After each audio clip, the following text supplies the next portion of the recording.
Video میں ہم تنقید نگار احتشام حسین کے حوالے سے بات کریں گے، جو UGC نیٹ JRF اردو کے سلیبس میں شامل ہے۔ اہم تنقید نگار ہیں یہ، ان کے حوالے سے ہم بات کریں گے۔ نام ان کا تھا سید احتشام حسین۔ ان کی پیدائش جو ہوئی تھی اعظم گڑھ میں ہوئی تھی 21 اپریل 1912 کو۔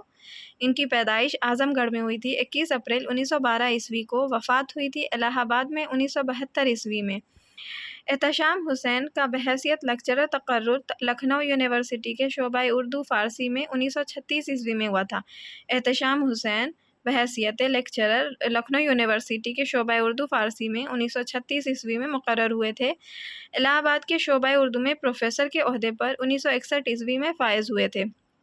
لکھنؤ یونیورسٹی میں 1936 میں اور الہ آباد کے شعبہ اردو میں پروفیسر کے عہدے پر 1961 میں فائز ہوئے۔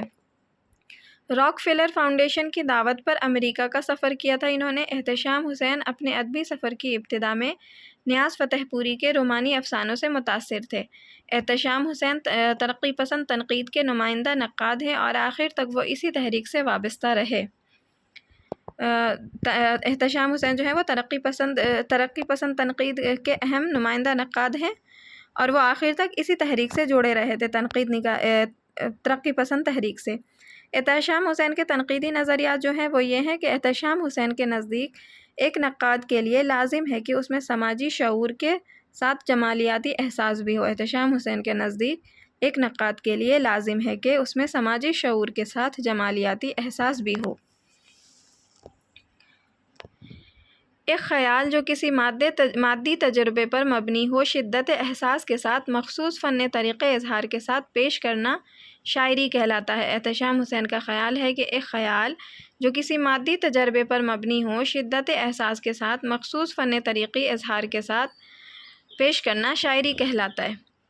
تنقید نگار سے میرا مقصد ادب کی حقیقت و ماہیت پر غور کرنا، شاعر اور ادیب کو اس کی تخلیقی کاوش پر، نقاد کو اس شعور و ادراک پر داد دینا اور ادب کو زندگی کے تہذیبی رشتے میں دیکھنا ہے۔ تنقید نگار سے میرا مقصد ادب کی حقیقت و ماہیت پر غور کرنا، شاعر اور ادیب کو اس کی تخلیقی کاوش پر، نقاد کو اس صحیح شعور و ادراک پر داد دینا اور ادب کو زندگی کے تہذیبی رشتے میں دیکھنا ہے۔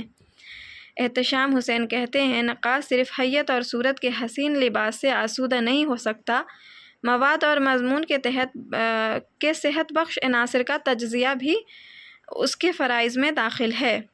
بقول احتشام حسین، طرز اظہار اور قدرت بیان کو فن کی تکمیل میں یقیناً بہت بڑا مرتبہ ہے، لیکن ہر عہد میں اس کا تعلق اسی مواد سے رہتا ہے جس کے لیے طرز اظہار اختیار کیا جاتا ہے۔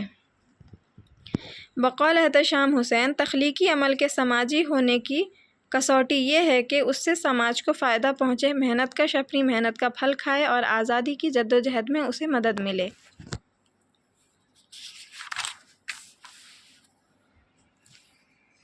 احتشام حسین کا ماننا ہے کہ جو نقاد صرف جمالیات پر نظر رکھتے ہیں اور سماجیات کو نظر انداز کرتے ہیں، وہ پورے طور پر تنقید کا حق ادا نہیں کرتے۔ احتشام حسین کے مطابق سائنٹیفک نقطہ نظر وہ ہے جو ادب کو زندگی کے معاشی، معاشرتی اور طبقاتی روابط کے ساتھ متحرک اور تغیر پذیر دیکھتا ہے۔ یہ ایک ہمہ گیر نقطہ نظر ہے اور ادبی مطالعے کے کسی اہم پہلو کو نظر انداز نہیں کرتا۔ احتشام حسین کے مطابق سائنٹیفک نقطہ نظر وہ ہے جو ادب کو زندگی کے معاشی، معاشرتی اور طبقاتی روابط کے ساتھ متحرک اور تغیر پذیر دیکھتا ہے۔ یہ ایک ہمہ گیر نقطہ نظر ہے اور ادبی مطالعے کے کسی اہم پہلو کو نظر انداز نہیں کرتا۔ اب ہم احتشام حسین کے بارے میں جو قول ہیں ان کے بارے میں بات کریں گے۔ وہ جو ابھی گزرا ہے پہلے، وہ احتشام حسین کے اپنے تنقیدی نظریات تھے۔ اب ہم بات کریں گے ان کے اوپر کہے گئے اقوال جو ہیں ان کے حوالے سے بات کریں گے۔ اور جب احتشام حسین اس طرز میں لکھتے ہیں تو ایسا معلوم ہوتا ہے کوئی ہاتھی خوش فعلیاں کر رہا ہو۔ یہ کلیم الدین احمد کا قول ہے احتشام حسین کے تعلق سے کہ جب احتشام حسین اس طرز میں لکھتے ہیں تو ایسا معلوم ہوتا ہے کوئی ہاتھی خوش فعلیاں کر رہا ہو۔ پچھلے 35-40 سال سے اردو تنقید پر صرف ایک نقاد کی حکمرانی رہی ہے، سید احتشام حسین کی۔ یہ حکمرانی جابرانہ اور آمرانہ نہیں تھی، بلکہ یہ ایک ایسے ہمدرد دوست کی تھی جو دھیرے دھیرے دل و دماغ پر چھا جاتا۔ یہ محمد حسن کا قول ہے۔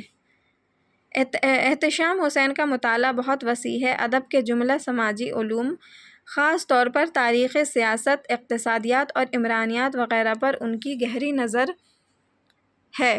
ان سب سے مدد لیے بغیر وہ کسی فیصلے پر نہیں پہنچتے۔ یہ نور الحسن نقوی کا قول ہے کہ احتشام حسین کا مطالعہ بہت وسیع ہے۔ ادب کے جملہ سماجی علوم، خاص طور پر تاریخ، سیاست، اقتصادیات اور عمرانیات وغیرہ پر ان کی گہری نظر ہے۔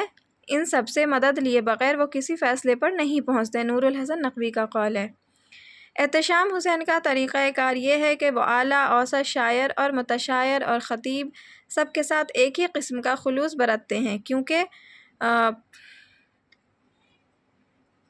کیونکہ ان کے پاس صرف ایک کسوٹی ہے اور وہ ہے سماجی یا سیاسی نقطۂ نظر۔ خلیل الرحمن اعظمی کا قول ہے احتشام حسین کے تعلق سے کہ احتشام صاحب کا طریقہ کار یہ ہے کہ وہ اعلیٰ، اوسط، شاعر اور متشاعر، ادیب اور خطیب سب کے ساتھ ایک ہی قسم کا خلوص برتتے ہیں، کیونکہ ان کے پاس صرف ایک کسوٹی ہے اور وہ ہے سماجی یا سیاسی نقطۂ نظر۔ اب ہم بات کریں گے احتشام حسین کی تصانیف کے حوالے سے۔